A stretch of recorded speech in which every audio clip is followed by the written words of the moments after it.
Did you know your iPhone can automatically reply to emails for you while you're away, so no one is left waiting for a response?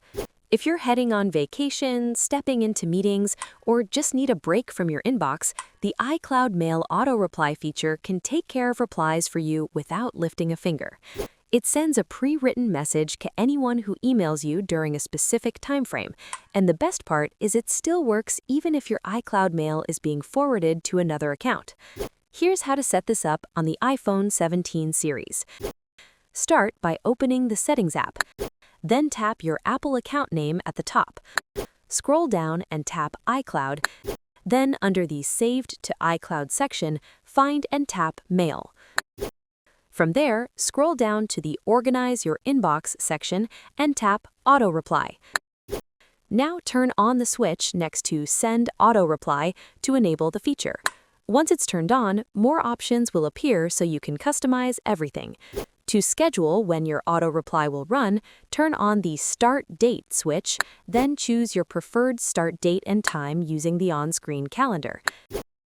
Next, turn on the End Date switch and set the date and time for when you want the auto reply to stop. This makes sure your automatic replies only run during the exact period you need. After setting your schedule, type your auto-reply message in the text field. Keep it simple and clear, like letting people know you're currently away and will respond when you return. You can adjust the message depending on whether you're on leave, busy, or just temporarily unavailable.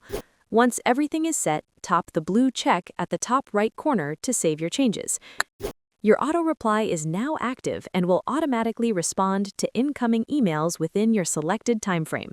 If someone sends you multiple emails during that period, they'll only receive your auto-reply once every 24 hours, which helps prevent sending repeated responses to the same person. If you ever need to make changes or turn it off, just go back to the same settings and update your preferences anytime. And that's all there is to this guide. If this helps you manage your emails more efficiently, give this video a like or check out another guide to learn more ways to get the most out of your iPhone 17. Thanks for watching and stay tuned for more videos like this one.